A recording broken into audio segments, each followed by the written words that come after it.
Bon matin tout le monde, bon dimanche matin. matin. Donc, on est entouré de plein de plantes. C'est une portion des plantes dans l'appartement parce qu'aujourd'hui, on va parler de foyer feuillu. Mm-hmm. On aime jouer avec les mots, inventer des termes. Surtout jouer avec des contrastes aussi, là, ce qui explique l'archive vivante aussi, qu'on veut faire avec la classe. Mais bref, ce matin, le foyer feuillu. Oui, le thème du mois, c'est la maison vivante. Ouais. On s'intéresse avec Renard à comment créer une maison qui nous amène à bouger plus naturellement. Mm-hmm. Une maison stimulante. Puis, une maison stimulante. Ça passe par le design actif, en fait, beaucoup. Donc, le principe de prendre le contrôle de son habitat puis de le changer. Changer les choses. Exactement. De montrer qu'il y a beaucoup de choses qu'on fait dans notre maison, des façons d'aménager, des choix de mobilier, d'accessoires, que c'est vraiment juste des conventions, puis souvent on aménage nos espaces parce que c'est ça la norme. Genre mettre un divan dans le salon, c'est la norme. Mettre une table avec 4 chaises dans la salle à manger, c'est la norme. Puis pas s'asseoir à terre, c'est la norme aussi. Ne pas s'asseoir à terre. Puis on aime bien nous secouer un peu les choses, puis questionner les conventions, puis dire, hey, finalement, il n'y a pas de règles, il n'y a pas de loi, on peut vraiment faire ce qu'on veut à la maison. Fait notre but avec Renard, c'est pas de dire aux gens quoi faire ou comment le faire en détail, mais plus de peut-être amener l'étincelle dans l'esprit qu'on a vraiment plus de pouvoir qu'on pense sur comment on crée notre vie, puis comment on amène la vie autour de nous. Ouais. Fait que le thème du mois, c'est ça, c'était maison vivante. La semaine dernière, on a couvert les bureaux dynamiques, fait que comment bouger plus dans une journée de travail. Oui, puis la fiche, en fait, qui a résulté de cette exploration-là est en ligne maintenant. Ah oui, c'est vrai. Sur renard.ca/atlas/bureau dynamique ou aller juste sur renard.ca puis être accessible. Bureau-dynamique. Allez sur la page renard.ca/atlas. Cliquez sur Atlas. Oui. Renard.ca, cliquez sur Atlas, la fiche est là. Tout est beau. OK. Fait que le thème de cette semaine, c'était, c'est ça, la foyer feuillu. Fait on avait aussi pensé à habitat verdi, de dire, OK, il faut ramener du vert autour de ça, il faut ramener de la nature autour. Puis je me sens un peu lente aujourd'hui.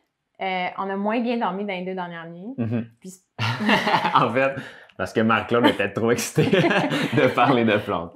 En fait, c'est ça, c'est que je me suis replongée dans le sujet parce que ça fait comme quand même quelques années que j'ai commencé avec une plante, puis il y en a qui se sont ajoutés. J'ai commencé à jardiner, à faire un potager. Puis on dirait que de me replonger dans le sujet, ça me donnait envie. En fait, à chaque année, je me rends compte que j'essaie d'aller un petit peu plus loin. Puis là, j'ai comme allumé en faisant mes recherches que, comme beaucoup de Montréalais, il y a un arbre devant notre plex avec un carré de terre, puis que le carré de terre pouvait servir de jardin. Puis je comprends même pas pourquoi j'ai pas allumé avant, que notre carré était assez grand pour être vraiment le fun. Ouais, puis il était pas utilisé, il était à l'abandon un peu. Il y avait comme plein d'autres carrés, comme tu sais là que les gens déposent leur vidange, leur recyclage, qu'il y avait des bouts de plastique, toutes sortes d'affaires. Puis là, j'ai fait « Oh my my ». Fait que là, j'ai comme allumé à 9h le soir, puis d'habitude, moi et Vince, on est déjà couché à cette heure-là parce qu'on se lève tôt. Puis j'avais trop envie de le faire, fait qu'il faisait noir, puis genre je suis sortie, puis j'ai mis des briques que j'avais en trop, parce qu'on avait des briques pour faire des étagères, puis j'ai fait juste délimiter le petit carré avec des briques, puis tu sais, arranger la terre un petit peu, puis ça a comme parti comme ça il y a 2 jours, puis j'étais tellement excitée que je me suis couchée vraiment plus tard, puis je me suis levée à la même heure parce que j'avais trop hâte d'aller. Fait que c'est ça, fait que là, il me fallait 2 cafés le matin. Ça vient un peu du fait qu'on était immersés, ça se dit immersés? En tout cas, qu'on était all-in dans le thème de la semaine qui était la nature, puis comment accueillir la nature dans son quotidien, puis dans sa maison plus spécifiquement. Ouais. Donc voilà, fait cette semaine, dans le fond, on a présenté un podcast avec François Bernier qui a parlé de comment créer son premier potager. De la brouette, labrouette.ca. François qui est un jardinier professionnel qui enseigne, qui partage de la connaissance utilisée pour l'agriculture urbaine.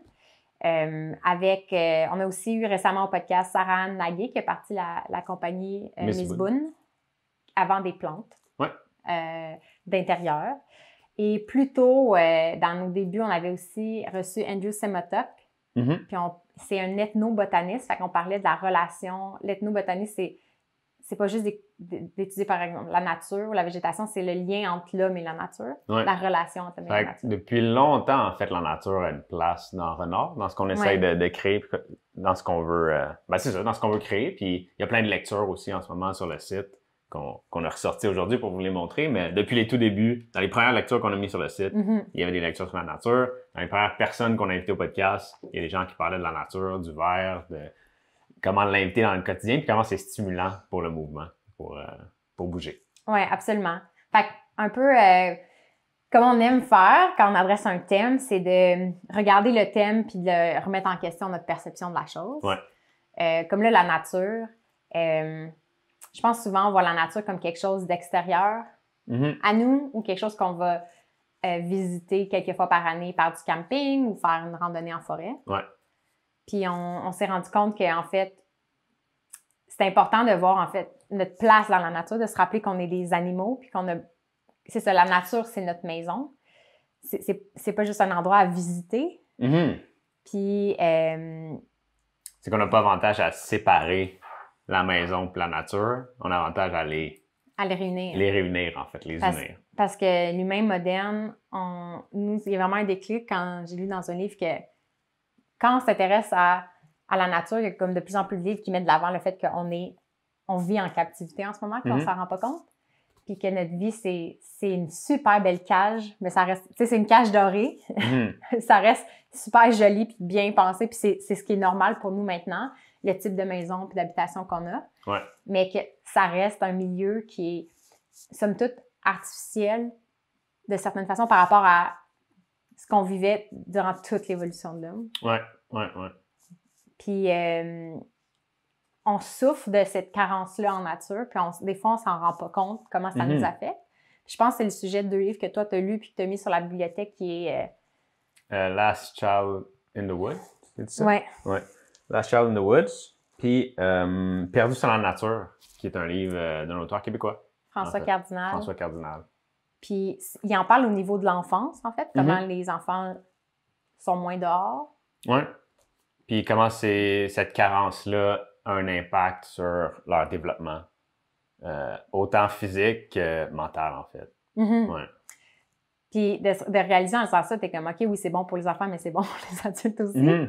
Tu sais, on fait partie de la génération, on jouait dehors vraiment beaucoup, puis maintenant, ben comme il a fallu, tu sais, dans notre vingtaine, j'étais pas autant connectée, j'étais pas aussi souvent à l'extérieur, puis il a fallu repenser un peu nos habitudes pour dire, hey, il faut sortir dehors, comme faut retourner dehors. Puis on le réalise pas nécessairement parce que c'est progressif aussi, là. Chaque génération a comme un petit peu moins de nature. Ouais. Puis c'est ce que Richard Louv essaie d'expliquer dans son livre, qu'on le remarque pas, mais c'est là. Tu sais, c'est une carence que à travers les générations, il y a de moins en moins de nature qui est dans le quotidien des enfants, mais des humains en général.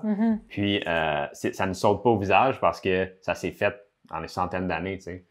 Si on remonte vraiment loin en arrière, ben la nature faisait vraiment partie du quotidien des gens, plus que notre enfance. Puis déjà, notre enfance, il y avait plus de nature, mais chaque génération comme ça, il y a encore de plus en plus de nature. Puis l'humain a évolué dans la nature, n'a pas évolué dans une maison stérile. Absolument. Fait que c'est sûr que si on a une carence en nature, la première étape pour nous, c'est de sortir dehors. Comme pour aller à la rencontre de la nature, il faut observer la nature, puis quand on se rend compte à quel point il y a des choses à voir, puis c'est stimulant, ça donne envie de prendre soin de la nature. Mais aujourd'hui, on va parler de la portion, OK, on peut aussi amener la nature à soi. Puis redéfinir c'est quoi le concept de maison. La maison, justement, on en est aujourd'hui... Puis même à l'origine, une maison, c'était un abri, c'était pour la protection. C'était comme une frontière entre le monde extérieur. Se protéger de la pluie, se réchauffer. Se réchauffer, se protéger de certains envahisseurs ou des insectes, quoi que ce soit. Puis c'est sensiblement ce que c'est encore aujourd'hui une maison. La protection et le confort.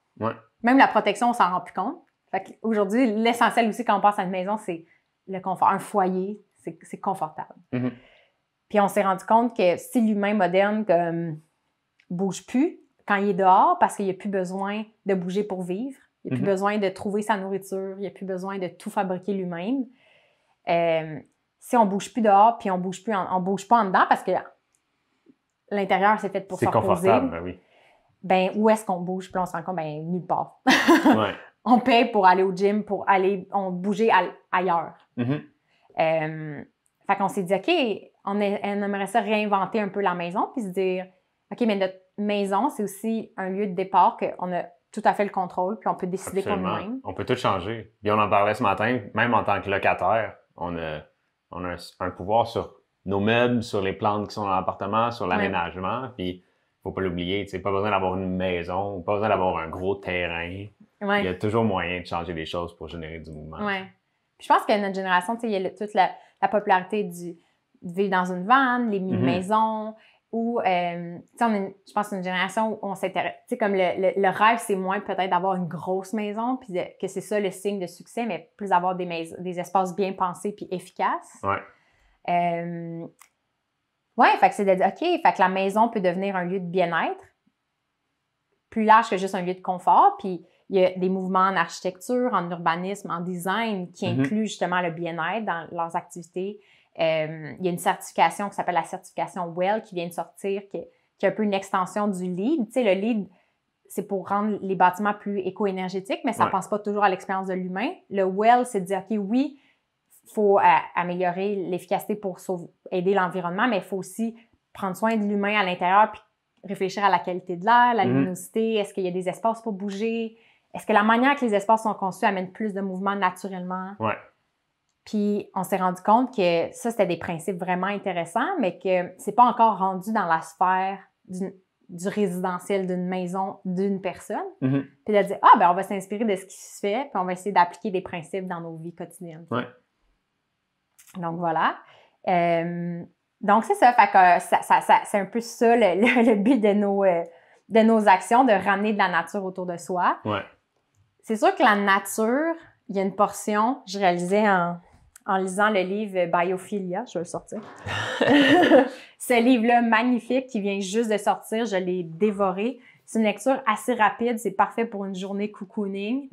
Très visuel aussi, très design. C'est pas juste des pages de texte, on peut peut-être l'ouvrir, on peut montrer. C'est beaucoup d'illustrations, de nature, de présentation d'exemples. Donc, la biophilie, c'est un terme pour désigner un peu l'amour du vivant. Puis l'auteur, elle explique que pour se sentir dans un environnement plus naturel, il y a la portion où il y a les plantes, amener du verre autour de soi, mais il y a aussi tous des éléments non vivants, mais essentiels à la vie, qu'on peut réintégrer mettre plus en évidence. Fait réfléchir à l'air, à l'eau, au sol, au soleil, les textures, la luminosité, les textures, les étoiles, le ciel, tous ces éléments-là qui composent un environnement naturel. Fait que ça, c'est super important, puis on veut couvrir ça à l'avenir, comme la notion de design biophile. Mais aujourd'hui, dans l'aspect de nature, il y a le vivant puis il y a le non-vivant. On s'intéresse à la portion vivante, puis on s'intéresse à la portion plante. Spécifique. Tu sais, dans Parce le sens on pourrait sinon en parler pendant 6 heures. On va continuer la discussion, en fait, dans d'autres lives, dans d'autres fiches. Mais on voulait commencer avec peut-être ce qu'il y avait de plus accessible aussi, d'acheter une plante.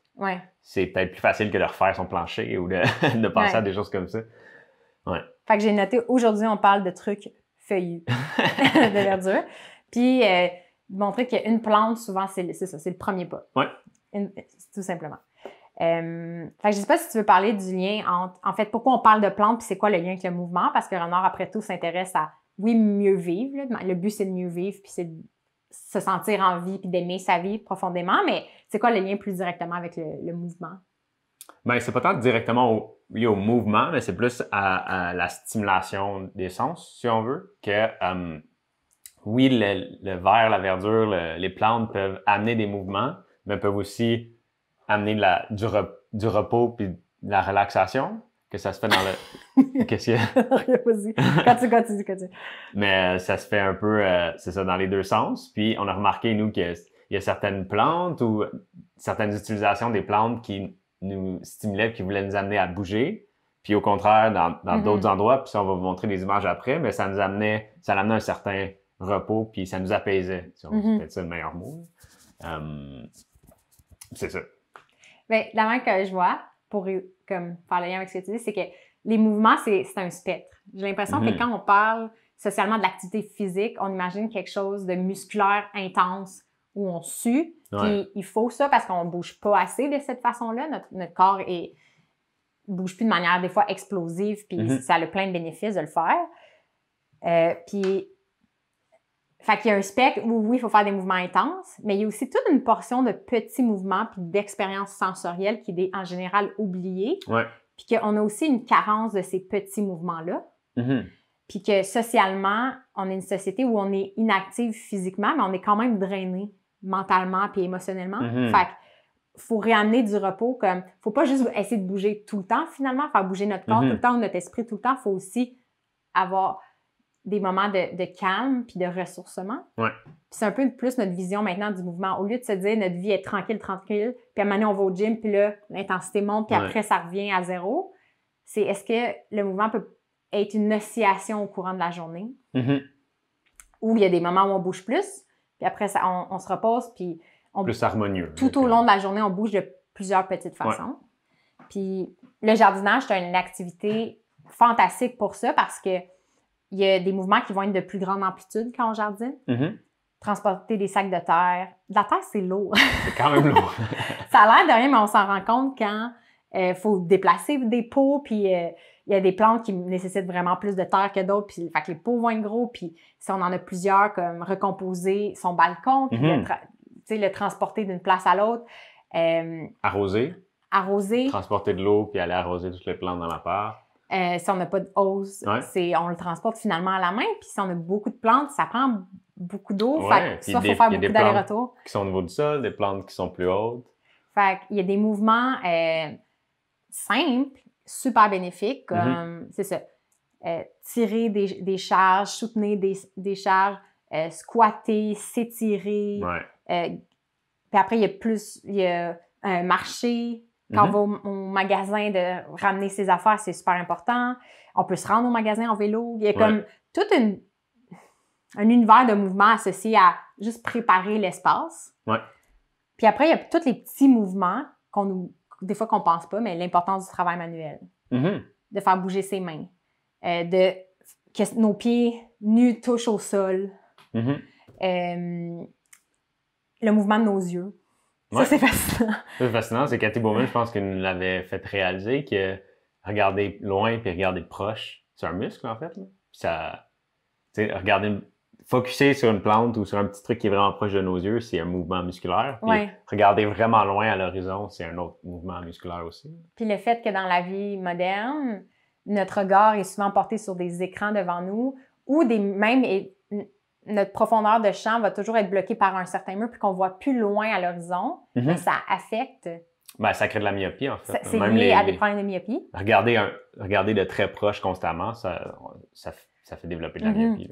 Fait que, tu sais, le fait de jardiner puis de voir son jardin, de regarder à l'horizon quand tu es dehors, de voir déjà plus loin de soi, c'est ça fait bouger des muscles qu'on oublie complètement puis qui sont liés à des problèmes de santé, des fois qu'on pense que c'est génétique. Puis quand on creuse, on se rend compte qu'il y a peut-être moins de choses qu'on pensait qui étaient génétiques, puis qu'il y a beaucoup de choses qui peuvent être transformées quand on change nos habitudes de vie. C'est quand on pense à des muscles, on pense aux biceps, on pense aux pectoraux, mais les mains, c'est plein de muscles, puis les yeux et des muscles, puis comme tout le visage, il y a plein de muscles, tu sais, fait que c'est plus global que ça.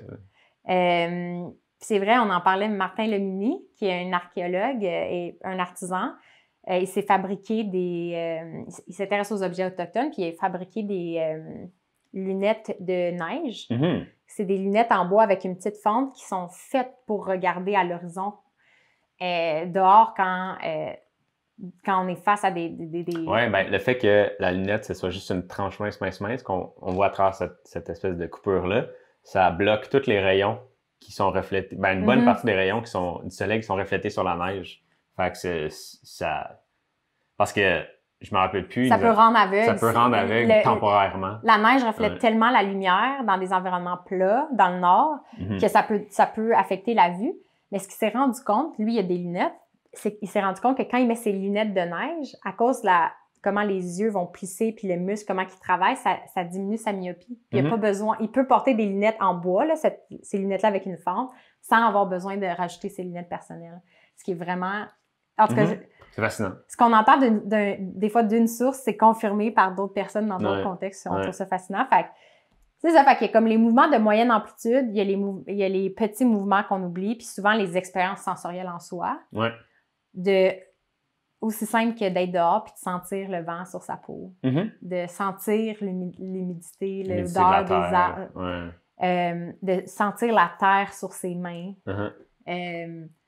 Puis tout ça, on peut le vivre à travers le jardinage, en fait. Exactement. Puis avec Renard, notre but, c'est pas de dire bouger pour brûler des calories ou c'est de dire le mouvement, c'est juste un outil pour vivre.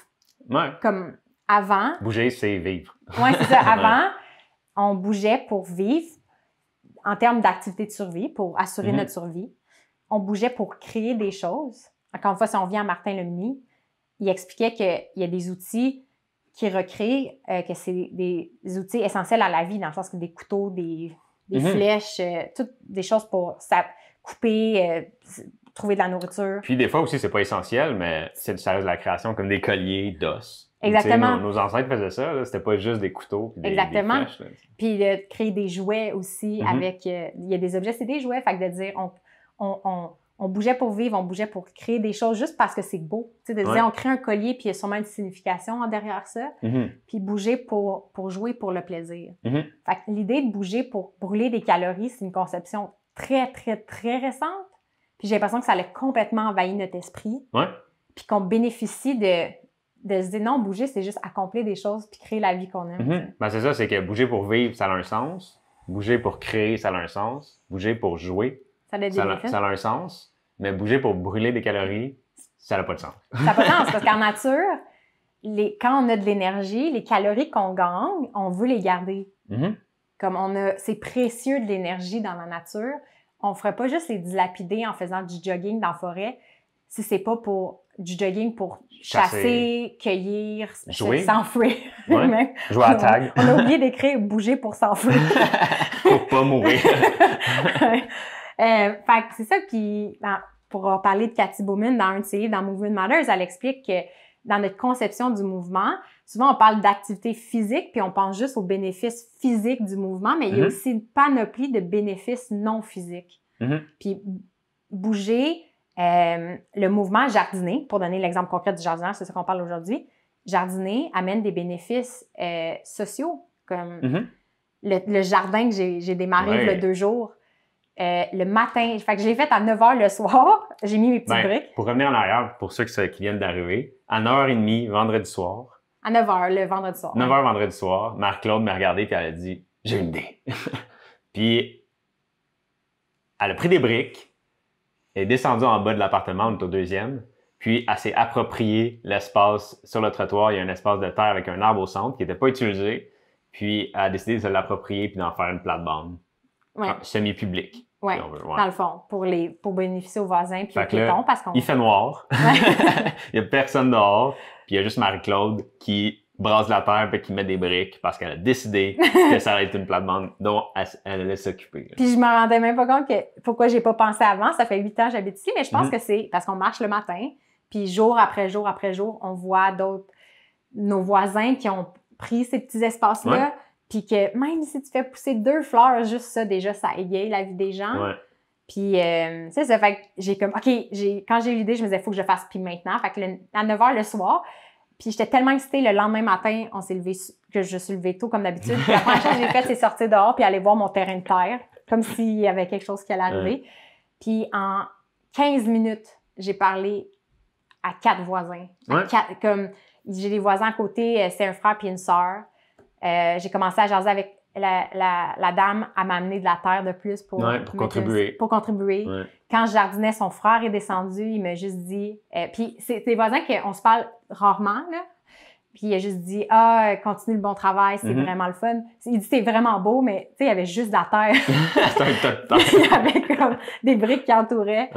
Puis il y a d'autres voisines, une mère puis sa fille. On a commencé à échanger parce qu'ils m'ont vu là, puis ils voyaient que tu sais, j'étais là un certain temps, puis... Fait que jardiner, il y a des bénéfices pour le corps, mais il y a des bénéfices comme ça amène du bien-être à toute la communauté, de la connexion aux autres. On en parle souvent, la vie attire la vie. Les gens ont vu que tu voulais créer quelque chose de beau, puis c'était pas juste pour toi, c'était un peu public parce que c'est devant, puis là on dirait que tout le monde voulait t'aider, puis contribuer, puis te dire de continuer parce que c'est nice, tu sais. Fait que, c'est ça, puis... on en parle avec Sarah Anne Nagui dans son podcast à elle, mais il y a une communauté qui se crée aussi avec le temps de gens qui aiment les plantes. Comme je regarde les plantes que j'ai amenées autour, ça, c'est une plante que la sœur de Vince nous a donnée. Ouais, un cactus de Noël, ça s'appelle, je pense. Parce que ça fleurit à Noël, supposément. Puis ça, c'est de la mélisse que ma mère m'a apportée hier. Fait que ça fait des discussions de « Hey, comme j'ai telle plante, t'en veux-tu? » On s'en donne en cadeau à nos fêtes, à Noël. C'est rendu un des plus beaux cadeaux, c'est de se donner des plantes. C'est un mouvement qui est en ce moment, je pense. Là, comme il y a de plus en plus de gens, en fait, qui... C'est peut-être juste dans ma vie à moi, mais comme globalement, j'ai l'impression que les gens s'intéressent de plus en plus aux plantes puis veulent en intégrer plus dans leur vie. Ouais. Puis souvent, ça part d'une personne dans une famille, puis on dirait que tout le monde commence à faire ça. Puis il y a une autre chose, c'est comme cette plante-là, c'est une plante que, quand on prenait une marche un certain matin, j'étais vraiment bougon, puis on marchait, puis sur un perron, il y avait cette plante-là, puis ça disait plante à donner avec un petit bonhomme sourire. Puis ça m'a tellement fait du bien, puis j'ai fait c'est une petite chose, genre un petit geste de gentillesse qui m'a tellement... Ça l'a fait ma journée. Puis maintenant, à chaque fois que je vois cette plante-là, je pense à la personne qui l'a donnée. Puis je me suis dit, mais moi aussi, je peux donner en retour d'une façon ou d'une autre. Fait que j'ai l'impression que le jardin en avant, c'est aussi de dire, OK, mais je veux juste créer de la beauté, puis tout le monde peut en profiter. C'est de donner une identité aussi aux choses. Là. On dirait que chaque plante a comme sa personnalité puis son identité, puis il y a une histoire derrière, puis il y a un sens. Exactement. C'est un peu ce qu'on veut faire avec le mouvement aussi, tu sais, de pas juste dire acheter 40 plantes en une fin de semaine, puis c'est juste un tas de plantes, mais de dire OK, chaque plante a une histoire, tu sais, chaque plante a du sens. Oui, absolument. Puis de l'avoir bébé, puis de l'avoir grandi, il y a un attachement qui se crée. C'est vrai, c'est comme la beauté, la valeur des plantes, c'est plus que l'esthétique des choses. Je pense que moi, je suis une grande fan de Pinterest, là, puis pendant des années, j'accumulais des photos de belles plantes vraiment cool. Puis, mais tu sais, prendre soin d'une plante puis juste la regarder, c'est quand même différent, là. Comme tu te rends compte qu'une plante, c'est aussi simple que c'est vivant, tu sais. Faut en prendre soin. Puis je pense que ça, c'est un autre enseignement du jardinage pour nous, c'est le miroir de ce qu'on veut amener avec le mouvement, c'est que c'est les petits gestes qui comptent. Puis l'activité physique, c'est souvent vu comme une mentalité de résolution. La résolution des débuts d'année. Des grosses résolutions aussi. Les modèles d'affaires des gyms, souvent, c'est fait autour de payer un abonnement. Comme au début de l'année, il y a des en janvier, il y a des promotions, puis là, la clientèle s'effrite avec le temps. Tandis que nous, on veut essayer de dire à tout moment dans l'année, de commencer à bouger d'une façon ou d'une autre, puis des petits gestes jour après jour après jour, c'est ça qui va faire du bien. D'où un peu le thème de comme pourquoi on a choisi les plantes pour cette discussion-là, c'est que acheter une première plante, c'est vraiment accessible. Ça revient un peu à ça, de dire comme un premier pas, puis une première petite chose qu'on peut faire pour créer du momentum. Puis c'est drôle parce que ma petite sœur vient de commenter, contente de savoir que le cactus va bien. Fait qu'elle a vu le cactus de Noël. Il va super bien, Marie-Pierre. Il y a 2 petites nouvelles pousses, en fait. 3 même. 4. En tout cas, il est en feu, là. Fait que la phrase de l'année, parce qu'à chaque début d'année, récemment, là, depuis 2 ans, fait que tu fait 2 fois, je me mets une intention pour l'année. Puis cette année, on voulait créer des choses, créer avec Renard. Puis la phrase que j'ai écrite sur mon mur, c'est « What you nourish flourishes ». Fait que ce que tu nourris fleurit. Puis c'est juste d'avoir une approche de gentillesse puis de patience avec notre corps puis ce qui nous entoure, puis de juste se rappeler que c'est les petits gestes qui comptent, puis de pas toujours juste s'enflammer puis faire des méga plans, mais d'être patient, puis c'est directement lié au jardinage. Voilà, donc on peut donner des exemples concrets maintenant de comment on a amené de la nature chez nous. On a pris pièce plein par de pièce. photos. Fait que Vince s'habitue encore à faire des lives, puis là, depuis la semaine dernière, on a rajouté un autre niveau de complexité, c'est qu'on montre des photos à l'écran en parlant. On n'y est plus, là. C'est sérieux. Par quoi tu veux commencer, Marc-Claude? Quelle pièce? Le studio. Le studio, OK. Ouais. J'aime bien ça. Donc, le studio, c'est la pièce dans laquelle on est en ce moment. Là, la vue que vous avez là, c'est la vue par là. Donc, vous voyez le mur noir derrière nous, c'est le mur noir dans la photo, là. Donc, ce qu'on a fait quand on a essayé de repenser notre maison, puis on en parle dans l'article sur les bureaux dynamiques, c'est qu'on veut une maison qui est polyvalente puis avec du mobilier flexible on peut reconfigurer nos espaces. Mais si tout est possible, ça devient un peu chaotique puis on ne sait plus par quoi commencer. Fait faut aussi créer de l'ordre, puis se dire chaque pièce a quand même une fonction principale. Une essence. Ouais. Puis l'essence pour nous de cette pièce-ci, c'est on veut stimuler la créativité. Ouais. On veut amener de l'énergie. Parce que c'est ici qu'on enregistre les podcasts avec nos invités ou quand moi je suis seule devant la caméra parce que là, on le fait à distance. Ouais. On fait le live ici, on fait le club de lecture Club de lecture en bas. devant la bibliothèque. Puis c'est un espace aussi où moi je peux m'entraîner. Vince joue au dard, il fait de la planche d'équilibre. Là, on le voit pas, mais il y a plein de choses en fait dans la photo. On voit le jeu de dard, on voit des balles sur l'étagère. Puis là, je peux même bouger ça. Puis vous allez voir un bout de planche d'équilibre qui traîne à terre. Il y a la barre à pull-up. Il y a la barre à pull-up ici, qu'on va faire un petit zoom là-dessus après. Fait que, ouais, c'est une pièce où on veut se sentir que c'est quand même assez aéré. Ouais. Parce que le mur qu'on voit pas, là, c'est dans le fond, c'est une arche qui mène vers la cuisine. Fait que c'est air ouvert. Fait qu'on veut que quand on rentre dans la pièce, on a le sentiment qu'on peut bouger. Ouais. Puis là, c'est de dire, OK, comment est-ce que les plantes contribuent à ça? Parce qu'il y a l'aspect jardiner fait bouger. Mais Andrew Semota, comme le podcast qu'on a fait avec lui sur l'ethnobotanie, le lien entre l'homme et la nature, il nous a fait réaliser que l'acte de jardiner fait bouger, mais comment on aménage nos espaces, puis on met de la nature autour de nous, comment on configure les choses nous fait bouger différemment, puis on peut jouer avec ça. T'sais, si on met une plante dans le corridor, il va falloir la contourner ou l'enjamber. Tu sais, comme ça détermine aussi nos mouvements. Puis en général, on a tendance à mettre les plantes de manière décorative dans les pièces. Ouais. Puis il dit non, on peut jouer avec ça, on peut créer des sentiers dans notre jardin, mais même à l'intérieur, c'est son idée. Ce que vous voyez au-dessus de la barre à pull-up, c'est une tablette avec 3 plantes lépotos, des plantes qui tombent. Exactement. Ça vient directement d'une idée d'Andrew qui dit on peut jouer avec où le regard. Justement, un humain, en général, va regarder vers le sol. Parce que souvent, on regarde les obstacles. Ouais. Tu peux amener l'humain comme quelqu'un à élever le regard en mettant des plantes ou des fleurs vives plus haut. Comme ça, le regard va bouger puis ça crée un espace plus dynamique. Parce que s'il y avait juste la barre à pull-up, ce qu'on voit là, on finit par plus la voir. On l'oublie. Elle s'efface un petit peu dans le décor. C'est juste une barre en métal. Tandis que là, à chaque fois, on peut revenir à l'autre photo, mais à chaque fois qu'on regarde la pièce, ben nos yeux sont attirés par les plantes qui sont juste au-dessus de la barre à pull-up. Puis on voit la barre à pull-up, puis ça crée un momentum. Puis même après ça, quand on fait des pull-ups, c'est agréable d'avoir des plantes comme au-dessus de la tête. Là. C'est vraiment, c'est dur à expliquer, mais ça devient comme une jungle un peu. Puis justement, Andrew, en fait, on a fait un article collaboratif avec lui où il expliquait qu'à un moment donné, il était sur un terrain d'études dans la forêt amazonienne. Puis il a eu envie de juste grimper à des arbres puis jouer avec des lianes. Puis il disait pourquoi est-ce que dans la jungle, j'avais envie de bouger puis je voyais même pas ça comme du mouvement. Encore une fois, c'était juste vraiment ludique. Puis je suis pas capable de me motiver à bouger dans un gym, mais c'est parce qu'un gym, souvent, c'est aseptisé, c'est froid, c'est des équipements en métal, c'est uniformisé, tandis que... C'est pas nécessairement vivant. C'est pas nécessairement vivant. Fait que là, on a écrit un article là-dessus humoristique où, tu sais, on veut se prendre pour Georges Lajungle, puis ça me fait rire, mais en fait, ça a réellement marché parce que cette barre-là est là depuis des années, puis à un moment donné, ma sœur, qui habitait même ici avant, elle rentrait dans l'appart, puis elle dit « Hey, t'as une nouvelle barre à pull-up? » Quand les plantes ont été installées, son regard, justement, est allé vers ça, puis elle l'a remarqué. Naturellement. Fait que ça, c'est un exemple de, tu sais, concrètement, comment dynamiser un espace pour le rendre le fun. Mais dans cette pièce-ci, les plantes qu'on choisit, chacune d'elles contribue un peu à cette... Puis c'était un peu sans m'en rendre compte, mais j'ai réalisé que certains types de plantes, vu que les intentions de chaque pièce étaient différentes, il y a des plantes bien différentes dans chaque pièce.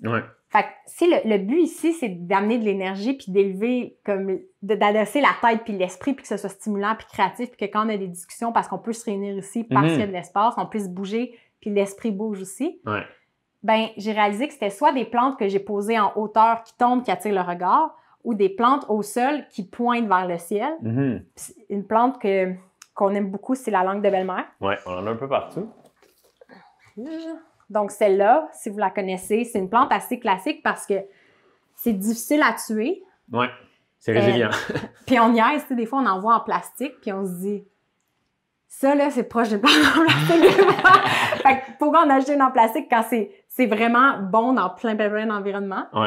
Le risque, c'est souvent peut-être de trop l'arroser ou de l'oublier, là. Mais c'est ça, on en a une énorme aussi dans l'autre coin. Ouais. Fait qu'on a réalisé que la pièce, elle a l'air plus grande parce que d'un côté, on a des plantes hautes. Sur le côté de nous aussi, il y a d'autres potos qui sont en hauteur sur une tablette. Mm-hmm. Puis les plantes du sol sont grandes puis élèvent, genre. Ouais. Fait que ça donne un sentiment de grandeur, Ouais. un peu. Puis ça contraste énormément. Fait que ça nous donne envie d'être ici. Puis quand on est ici, on a envie de bouger. Vince, souvent, va venir ici faire sa planche d'équilibre. Ouais, ou jongler, ou des fois, je vais juste écouter quelque chose, puis je viens dans cette pièce-là, puis ça me donne envie de bouger. Ouais. Puis ça contraste vraiment avec comment on a joué avec notre salon. Ouais. Notre boudoir. Boudoir. Parce que le grand-père de Vince s'appelait ça un boudoir, puis il s'est dit un jour, je vais avoir un boudoir. Je veux mon boudoir. Mais là, on en a un maintenant. Fait que l'intention du boudoir, c'est de relaxer. Tu sais, quand on parlait tantôt qu'on veut créer un certain rythme dans nos journées, puis oui, bouger des fois, mais des fois aussi se donner la permission de se détendre, puis de s'installer dans des postures différentes, s'allonger au sol, s'asseoir en indien. On s'est dit, bon, la fonction du boudoir, c'est de relaxer, de méditer. Ouais. Puis avec le temps, on dirait justement, le choix de plantes est complètement différent, puis contribue à une atmosphère vraiment différente. Fait que quand on rentre dans le boudoir, c'est juste, il n'y a pas de meuble en fait. Là. Il y a un beau tapis. Il y a un faux foyer au mur, un petit meuble de friperie à 15$ qu'on a peinturé en blanc. Ouais. Il y a un tapis Ikea. Ce qui vaut le plus cher dans la pièce, c'est le tapis parce qu'on s'est dit, OK, ça vaut cher, des bons tapis, mais on s'est dit ça vaut la peine parce qu'on va être souvent assis là. Fait que c'est un tapis moelleux en grosse laine. Puis quand on arrive là, on a vraiment envie de se détendre. C'est apaisant, ouais. Puis j'étais là, pourquoi ça a fait ça? Puis c'est parce qu'en analysant les plantes qu'on a choisies dans cet environnement-là, j'ai réalisé, OK, c'est pas des grosses plantes abondantes ou comme piquantes. Là. La langue de belle-mère est très piquante, c'est comme énergisant. Je sais pas comment le dire, là. C'est drôle de penser à comment la plante nous fait sentir. Pas juste de quoi elle a l'air, mais qu'est-ce que la plante vous fait sentir? Puis entre la langue de belle-mère que je viens juste de montrer, puis une petite plante comme ça qui est justement dans le boudoir, est super délicate. Puis elle pousse pas rapidement. Fait que t'as moins ce sentiment-là que les choses vont vite. La potasse, on la voit de jour en jour. De semaine en semaine, les feuilles arrivent, on le remarque. T'sais. Ouais, ça va vite. Cette plante-là, ça a pris 2 ans avant qu'elle devienne comme ça. Elle était juste une petite motte avant, genre. Ces petites feuilles sont délicates. Fait que ça crée une ambiance complètement différente. Puis cette plante-là, c'est un petit pot déposé au sol. Ouais, en fait, on a une photo, je pense. Yeah! Wow, voilà. Fait que ça, c'est là où aller typiquement avec d'autres plantes. Tout est au sol, les couleurs sont plus foncées, les plantes sont plus délicates. Ben c'est ça, le boudoir, c'est qu'on dirait que ça l'amène à se grounder. À se grounder, à s'asseoir par terre ou même à s'étendre. Ouais. Il y a des livres. Fait que c'est plus comme... Ça se passe au niveau du sol. Tandis qu'ici, dans le studio, on dirait que ça élève. Genre. Ça donne envie d'être debout puis de bouger. Tu sais. Puis une autre plante qui est dans cette pièce-là qu'on adore, c'est un énorme ficus. Puis là, on l'a amené. Marc-Claude voulait vous la montrer. C'est vraiment un ficus immense, avec des feuilles immenses. Hey, il rentre pas dans le cadre. Non, il est plus grand.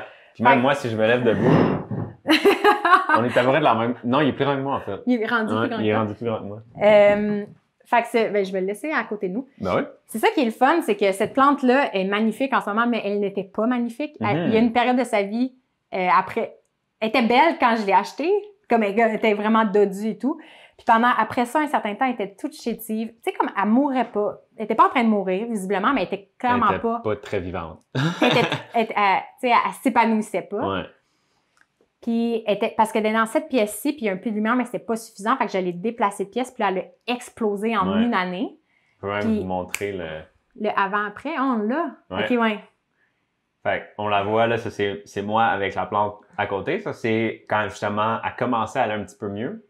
Elle était pire avant. On voit que le top était déjà mieux. Avant, quand j'ai emménagé avec Marc-Claude, en fait, je pense qu'il y avait 5 feuilles dessus. Là. C'était terrible. Puis, un an plus tard, c'est plus grand que moi. Ouais. C'est fou. Ouais. Puis là, elle est grande, mais on l'a même coupée. J'ai la tête, là, il y avait un 5 autres feuilles encore plus grosses qui est en train de pousser. Puis on l'a coupée parce qu'à Mana va toucher au plafond. Oui, non, on n'a pas le choix. Là. Puis là, ça fait en sorte qu'on a parti plein de plus petits ficus.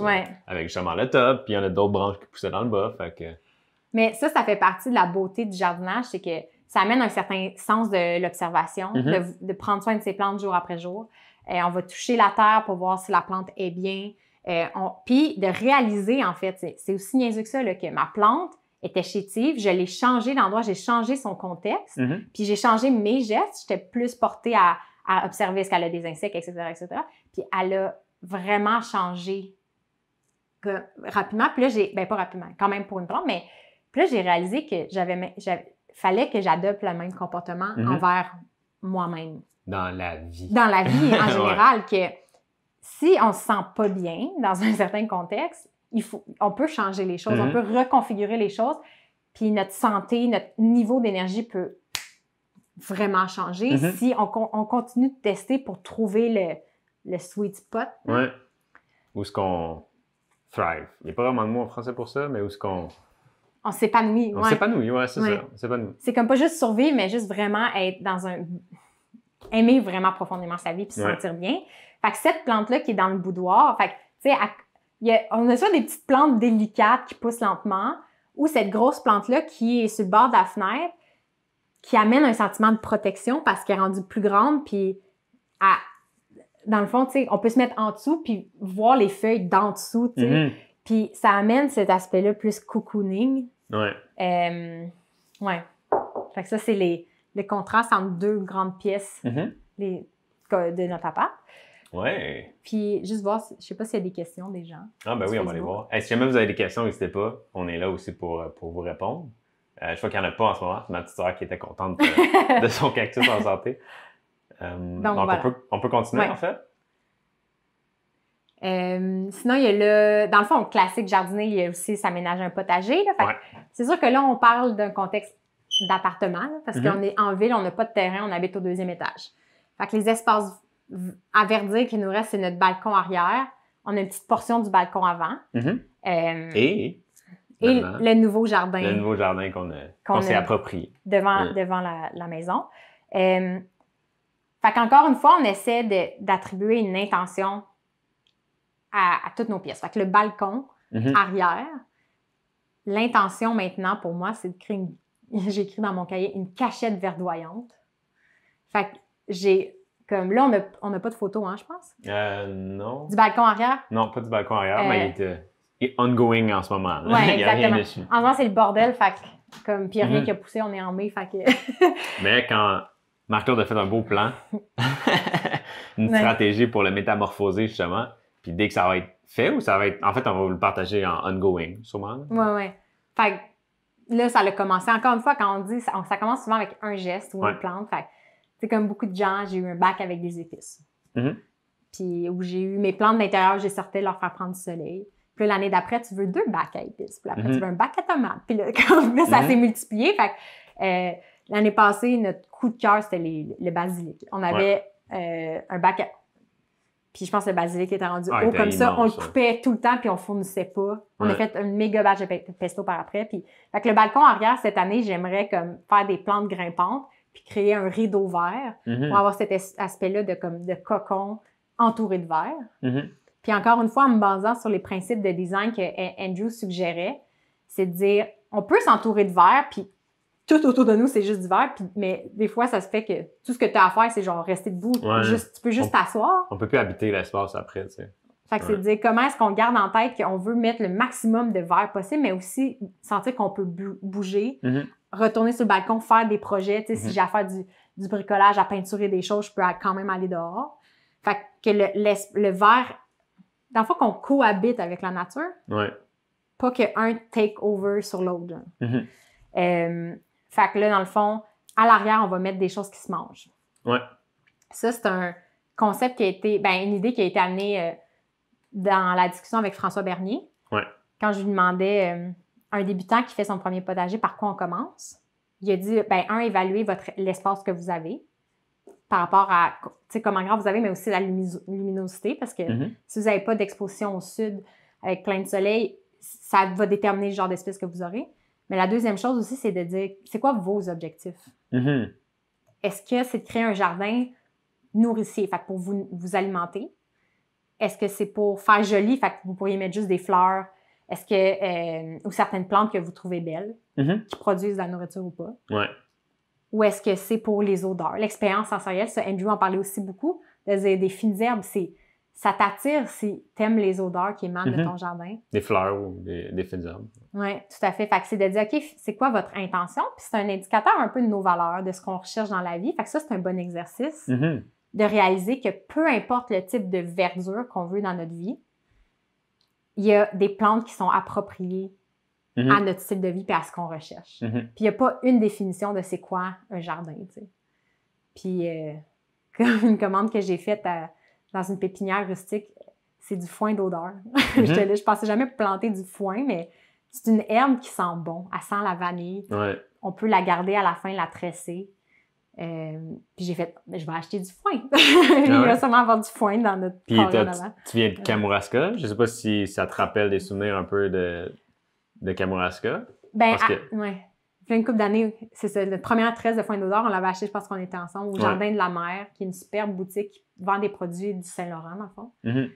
Puis je connaissais même pas ça, puis j'ai fait comment ça tout le monde. Quand je découvre quelque chose que j'adore, comme comment ça tout le monde connaît pas ça du foin d'odeur. Puis maintenant, ben notre tresse est dans notre garde-robe, puis ça l'essence comme se diffuse dans nos draps, puis Fait que nous, le balcon arrière, l'intention, c'est que ce soit verdoyant, qu'on puisse se cacher, puis qu'il y ait des trucs qui se mangent, parce que le jardin, avant, il y a tellement de passants et de poussière qu'on prend, on veut pas nécessairement des trucs comestibles. Plus des trucs jolis, genre. Ouais. Fait que le balcon avant, c'est justement, c'est pas pour nous nourrir. Moi, j'appelle ça le bienvenu, tu sais. Le balcon avant, je veux que quand on revient à la maison après une marche, c'est beau. On soit accueillis par nos plantes. C'est comme, bienvenue chez vous, bienvenue à votre maison. Mais que quand on sort dehors aussi, quand on met le pied sur le balcon, la nature t'accueille puis te dit, bienvenue dehors! Oui, et puis en fait, on peut montrer des photos qu'on a prises l'année dernière, justement, de ce balcon-là foisonnant. Tadam! Fait que la porte, on la voit juste un petit peu, mais elle est à gauche. Mais on avait planté des épinards grimpants sous la fenêtre, qui ont grimpé dans les barreaux de la fenêtre. Il y en avait aussi, je crois, au niveau du sol. Oui, qui montaient dans les barreaux de la rampe. Qui montaient dans les barreaux de la rampe. Puis on voit notre agrume. Il est tellement grossi. Il est tellement grandi. Fait que l'agrume, qui est la plante dans le plus gros pot au sol. Ouais. Il y a un bac à fleurs sur le côté à droite. Le balcon est court, fait que c'est pour ça que c'est dur de prendre une photo d'ensemble. Mais le pot à droite, ça s'appelle la lierre allemande. J'avais choisi ça au hasard au marché Jean Talon. Et ça explose. Là. Ouais. Chaque jour, ça pousse. Puis c'était rendu tellement long que c'était en train de dépasser le balcon. Tu sais, c'est toute la longueur de la rampe, puis ça descendait vers les voisins d'en dessous. Ouais. T'es vraiment heureux, là. Puis notre porte est vitrée, fait que du corridor d'ici, je peux voir dehors, puis je peux voir mes plantes. Puis on l'a remarqué récemment parce qu'on a sorti l'agrume cette année. Puis on est comme, ça donne envie d'aller dehors parce que le regard, l'humain aime la vie. On regarde ce qui est vivant, on aime les bébés chiens, on aime regarder un enfant, on aime voir des plantes, des choses qui bougent. Puis il y a des couleurs qui attirent plus l'œil aussi, si on en parle aussi des fois. Puis elle en parle justement dans Biophilie, le livre que Marc-Claude a présenté au début, que je crois qu'il y a une étude qui avait été faite sur c'est quoi la couleur que l'humain aimait le plus. Puis c'était un vert bleu. Ouais. C'est, de manière générale, les gens aiment vraiment beaucoup le bleu. Puis une autre étude avait démontré, le choix final, c'était comme un mix des deux, de bleu-vert, parce que dans la nature, c'est les couleurs qu'on retrouve le plus autour de soi. Il y a les couleurs terreuses, il y a du vert puis il y a du bleu. Tu sais, du rouge, du rose fluo, là, c'est peu commun. Là, ça va être des fleurs, certaines espèces, des oiseaux vont avoir des touches de couleurs. Mais de manière générale, juste voir du vert autour de soi, ça fait du bien. Mentalement, c'est ça qu'elle explique dans le livre. Là. Je pense qu'on aurait juste une photo. Pour les gens qui pensent qu'ils n'ont pas le pouce vert, là, juste de mettre un cadre avec une photo de nature, ça va vous apaiser déjà. Je suis certain, ben oui. Puis là, on peut peut-être montrer une autre photo justement des plantes grimpantes qu'on a mis dans la fenêtre. Ouais, ça ressemble à ça. Puis ça a été pris. On voit en fait un peu la progression. Mais ça, c'est des épinards grimpants, une plante aussi qu'on a découvert il y a 2 ans, je pense. Oui. Puis qui pousse tellement vite, puis qui grimpe tellement haut. Puis on le voit dans la photo, en fait, la tête dépasse la brique, puis sort du cadre de la photo. Ouais. Parce qu'à Mané, elle n'avait plus rien à grimper, fait qu'elle s'est juste entortillée. Ouais. Puis quand on parle que, tu sais, le jardinage, ça amène un certain émerveillement pour la vie. Puis je pense que ça, pour moi, ça me fait aussi réaliser que selon le type de plante, il y a une plante pour tout le monde. Il y a de la verdure pour tout le monde. C'est de trouver le bon fit avec son style de vie. Mm-hmm. Un épinard grimpant, ça a besoin de vraiment beaucoup d'eau. Fait que si quelqu'un qui a tendance à oublier ou à partir des longues périodes pour le travail, c'est peut-être pas la meilleure plante. Ouais. Mais peut-être que ces gens-là seraient en amour avec des cactus. Ben oui, qu'on peut laisser là pendant 3 semaines, puis il n'y a pas d'autre problème. T'sais. Ou des langues de belle-mère. Puis je pense que c'est important de se rappeler que c'est aussi simple que ça. Une plante, c'est vivant. Puis différents types de plantes vont nous apporter différentes expériences. Ouais. Fait qu'une plante qui pousse super vite, ça émerveille. Une plante plus délicate qui est lente, plus stable, ça amène un certain soin qui est différent. Fait que c'est d'essayer avec les années qu'est-ce qu'on aime.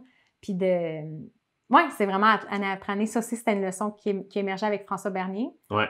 De dire ça, jardiner enseigne la patience parce que souvent, tu vas faire une chose une saison, puis tu vas avoir compris des choses, mais là, l'automne arrive, puis ça va juste être l'année prochaine le cycle continue, que tu vas pouvoir retester des nouvelles choses.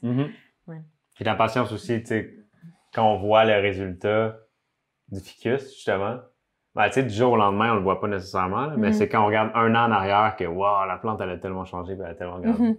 Il y a beaucoup de métaphores qu'on peut faire avec ça. Oui, vraiment. Yes. Fait. Sinon, il resterait... le jardin, en fait. Là, on en parle depuis tantôt. Ah, on l'a pas montré la photo? On n'a pas montré la photo encore. Oups! Donc, roulement de tambour. Tadam! Ouais, fait que le petit carré. Donc ça, c'est l'espace, justement, que initialement, il n'y avait rien là. C'était même pas de la terre, je pense que c'était de la garnotte, puis c'était un trou dans le trottoir, en fait, avec un arbre en plein milieu. Puis Marc-Claude, on le voit sur la photo, a décidé de s'approprier l'espace. Puis, comme on disait plus tôt, ça allait amener plein de voisins à venir interagir avec Marc-Claude pendant qu'elle travaillait là-dessus, puis même des voisins qui ont contribué au projet. Oui. Puis même ce matin, je me suis réveillée, puis il y avait encore plus de terre, fait que je pense que ma voisine, par elle-même, est aussi retournée pour nourrir le sol. Puis elle me disait comment elle avait le réflexe aussi des fois d'aller arroser l'arbre parce qu'elle s'ennuyait d'un arbre qu'il y avait sur le terrain qui a été coupé. Puis que maintenant, elle voyait cet arbre-là comme quelque chose dont elle prenait soin elle aussi. Puis elle voulait être sûre qu'il ne décède pas parce qu'il y en a d'autres qui sont morts sur la rue. Puis je trouvais ça beau de dire comme on s'attache aux choses vivantes. Puis c'est le fun d'en prendre soin, dans le fond. Puis nous, c'est un arbre qu'on voit de notre balcon. Là, puis j'imagine que nos voisins aussi, même chose. T'sais, on regarde dehors puis on voit cet arbre-là. Quand on sort, cet arbre-là est là devant nous. Là, fait que c'est comme un arbre significatif, en fait. Là. Puis c'est ça, mais on dirait d'arriver à prendre ce petit bout de terrain-là. C'est le résultat d'années de travail où c'était genre une première plante. Puis c'est ça, on dirait qu'une fois qu'on en a un puis qu'on aime ça puis que ça va bien, c'est juste ça crée du momentum. Puis année après année, on a juste envie de voir encore plus de verre autour de nous. Puis tu sais, là, on parle de prendre le contrôle de sa maison puis de changer des choses dans sa maison, mais il y a tout le mouvement aussi des ruelles vertes. Puis c'est un peu le même principe. Il y a des espaces aussi qui sont semi-publics qu'on peut aller s'approprier un peu puis contribuer, faire pousser des choses. Puis comme ça c'est un petit peu plus fou en termes de flou, en termes de c'est ma maison ou c'est pas ma maison, mais il y a rien qui nous empêche de faire pousser des choses là, puis de contribuer puis de s'approprier un peu l'espace. Je pense qu'on parle de rayonnement comme de manière géographique, c'est niaiseux, mais le fait d'avoir une plante dans sa maison, on dirait que je suis vraiment plus soucieuse du bien-être, de la biodiversité de la planète en général, parce que à petite échelle, quand on voit quelque chose pousser puis qu'on voit comment c'est merveilleux, et tu te rends compte que tu veux aussi qu'à grande échelle, on ait une planète en santé. Puis, fait que mon rayon d'intervention au début, c'était comme, c'est une plante, puis là, après, c'est des pièces, après, c'est les balcons, après, ça a fait, OK, si je veux encore plus de verre, ben là, c'est rendu le petit bout de terrain devant moi. Fait que ça devient intéressant aussi, c'est que jardiner, ça fait grandir notre... Ça élargit aussi notre perception de... Tu sais, ça c'est quoi notre maison? Comme, il y a, oui, le bâtiment physique, mais le sentiment qu'il y a certains lieux, publics, semi-publics, qui que c'est chez soi. C'est aussi chez nous, puis il faut en prendre soin. Ça, c'est vraiment puissant. Je pense que enseigner le jardinage aux enfants, l'agriculture aux enfants, ça amène cette leçon profonde-là de dire la nature, c'est notre propre bien-être. On fait partie de la nature, puis il faut en prendre soin. Je pense que, en tout cas, c'est la clé.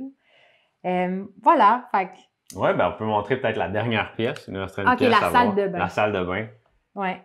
Qu'on aime beaucoup, en fait. Fait on peut peut-être expliquer un peu. C'est une toute petite pièce dans l'appartement. Un peu croche. Pas beaucoup de lumière. Non, fait. je considérais même pas mettre des plantes là. Non. Fait que, on se demandait ce qu'on pouvait faire. Puis, tu sais, le seul espace où on pouvait potentiellement mettre quelque chose, c'est laveuse sécheuse. Tu sais, il y avait pas Sur vraiment... le dessus, fait que avec la vibration, on peut rien laisser là. Mais on a décidé, il y avait un beau mur vide. Fait qu'on a décidé de mettre des tablettes sur ce beau mur vide-là. Puis de faire des recherches un petit peu plus importantes sur le type de plante qui serait bien dans un si peu de lumière. Fait que je pense que ça montre aussi que peu importe l'environnement, on peut avoir des plantes. Puis finalement, vu qu'il manquait quand même de lumière, on a rajouté une ampoule à plante dans le globe là, qu'on voit en dessous de la fenêtre. Il y a une fougère qui a un petit peu de la misère, fait qu'il va falloir peut-être changer son environnement, mais sinon, les potas sont explosés. Ils sont vraiment Ils n'arrêtent pas de pousser. Puis ça, encore une fois, ça contribue à notre bien-être général. Puis ça fait une pièce où, quand, mettons, on se brosse les dents, tu as envie de rester. Tu prends soin des plantes, puis tu as envie de rester puis de te décompresser. Ça fait comme partie de notre routine du soir où on essaie de fermer nos ordi 1 heure avant d'aller se coucher. On se fait un thé. Ça fait partie de nos rituels. Pour tomber en mode dodo. Exactement. Repos complet. Repos. Fait que voilà, c'est encore une fois un bel exemple que, comme peu importe son contexte, il y a un bon fit. Il y a une plante ou des plantes qui correspondent à ce contexte-là, puis il faut juste trouver l'harmonie. J'allais dire le match, la combinaison. Oui, exactement. Fait que, puis ça se fait avec la patience à travers les années. Fait que si jardiner, c'est un sujet qui vous intéresse, on vous invite absolument à écouter, comme on a dit plus tôt, le podcast avec François Bernier de La Brouette pour parler d'agriculture urbaine, Sarah Anne Naguet pour parler de plantes, Andrew Semotok, on parlait d'ethnobotanie. Il y a des livres dans la bibliothèque. Sur le site web renan.ca. Qu'on présente comme Last Child in the Wood ou Perdu sans la nature de François Cardinal. On est en train d'écrire une fiche sur biophilie. Biophilia, qui est magnifique. Puis aussi, la conclusion de cette semaine, où on a vraiment exploré plus le thème, ça va être une page de l'Atlas qu'on va mettre en ligne sur le site, comme on a fait avec le Bureau dynamique la semaine dernière. Donc, quand on fait un live chaque semaine, chaque semaine, on essaye de produire une page pour l'Atlas en conclusion. Si on veut. Fait que ça devrait être disponible dans les prochains jours. Fait que tout ce matériel-là, ces livres-là, ces discussions-là qu'on a eues, on va essayer de les lier à de les mettre dans cette page-là, en fait, pour rendre ça plus accessible. Puis c'est ça. Fait que ça va s'appeler Foyer Feuillu, sûrement. Sûrement Foyer Feuillu. Puis tu parlais avec la salle de bain, justement, bon, on peut changer l'image. Il y a certaines plantes qui nous amenaient au repos.